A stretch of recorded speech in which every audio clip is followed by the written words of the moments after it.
Right, so me and my daughter Gemma on our way to EasyJet at Luton Airport. We are on our way to Porto in Portugal. See you later.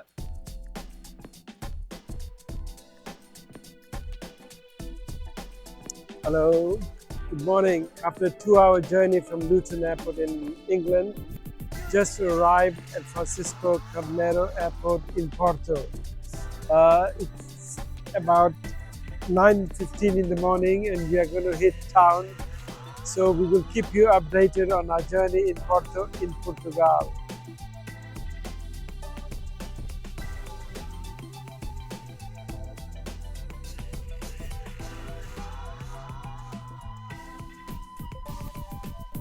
So we've just arrived right in the center of Porto.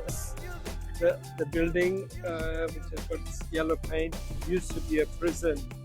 By the design you can tell, and now it's a center for photography and a photography museum. And on the opposite side, if you go and see, you've got a huge tower, at one time perhaps the tallest tower in the whole of Portugal. It was built by an Italian architect, and it's still functional now. At an area called the Lion Square, and it's called Lion Square because of the fountain there. It's got lions. Opposite is a unique church. There are two churches, one built on the 17th century and the other one 18th century. So very few places in the world have got two churches together. And on this side you have the museum, very famous museum. So there's so much history here.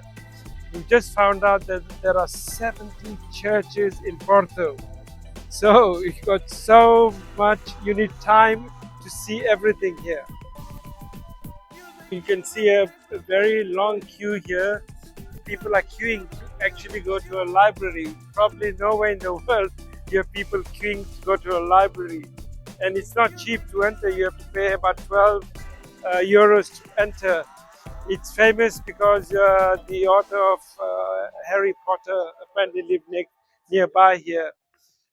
It started by two brothers called Lavelle brothers, but today it's one of the most famous places in the whole of Portugal for tourists. Yes, so this area apparently is known as the Paris of Porto. You can see there are names here like Wagner and Beethoven, and a lot of places here apparently are art centers in the day, and at night this place gets transformed into a center of music, bars and theater. Now we are at the square which is known as the business square. If you look at that huge building across there, it was designed by a British architect. All these are business houses, most of them are banks, and to do with commerce. This is also a center of celebrations. Whenever Portugal do well, they come here in the evenings with their flags and music and always celebrating. Apparently it used to be a garden at one time, but after the celebration the garden used to get destroyed. So they've all taken the gardens out, and now it's all concrete and pavers and a tourism place. I'm just entering McDonald's, but this is not just any McDonald's. It's supposedly one of the most beautiful McDonald's anywhere in the world. And inside there are people packed, just coming to see the architecture, and probably very few of them buy the food.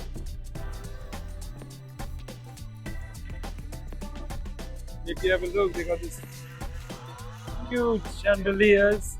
But besides that, you can see mosaics on the wall all across.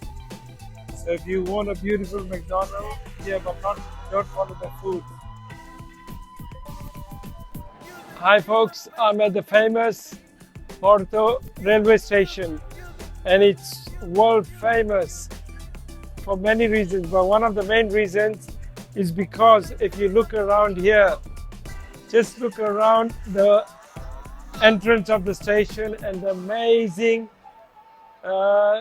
paintings and portraits, all tiled paintings So they start with the farming of their land. Over the years, industrial revolution paintings, their victories, their history, and all their glory of Portugal over the last 2 centuries. It's truly amazing how they've saved this railway station. Apparently, this used to be part of a church at one time, or a monastery. They converted the place into a railway station. It's something that other nations and we in Goa can learn about the Portuguese.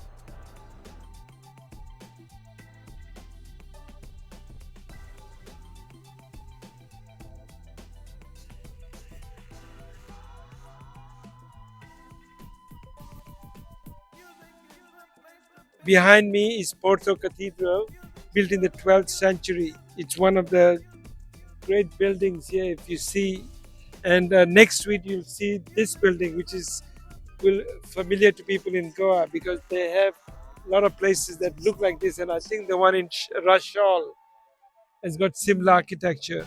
Another thing that I want to talk about is, can you see there are a lot of cranes here? One crane here, one crane there.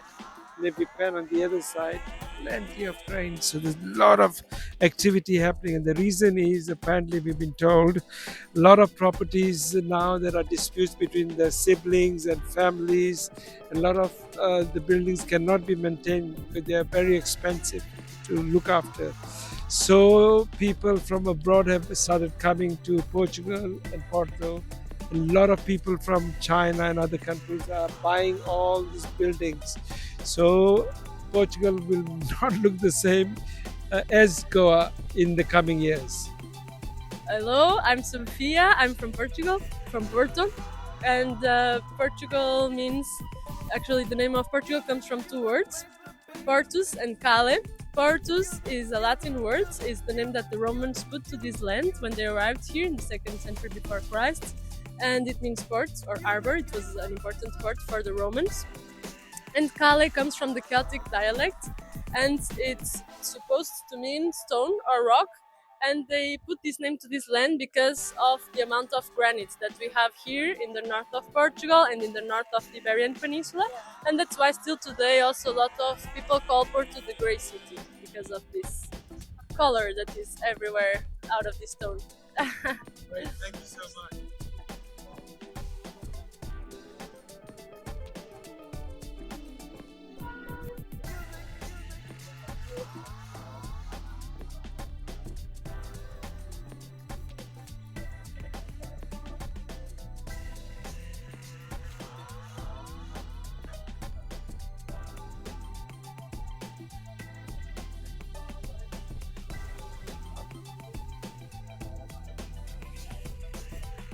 I am at the restaurant called Compadre in Porto.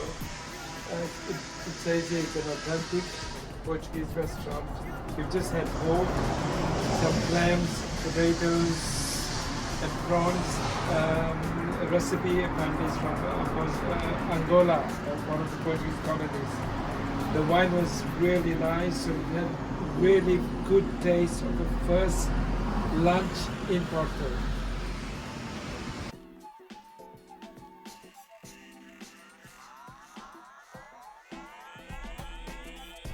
We happened to be in Porto today on a very special day.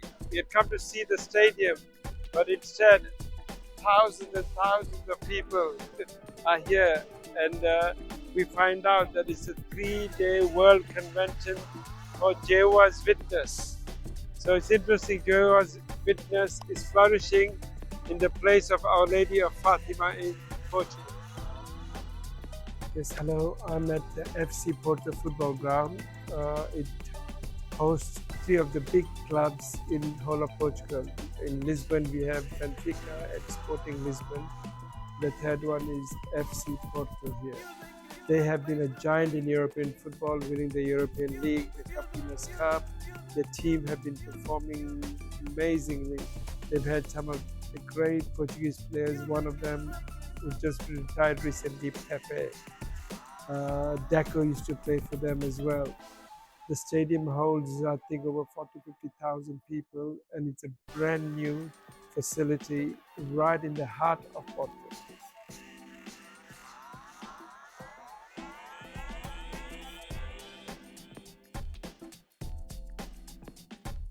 formed in 1893. The story goes that a wine merchant from Portugal had gone to the UK to discuss about his latest wines, and there he saw football matches. He saw football all over. He was bowled over by the game, and he brought it over to Porto and started this football revolution. So Porto is one of the giants of European football.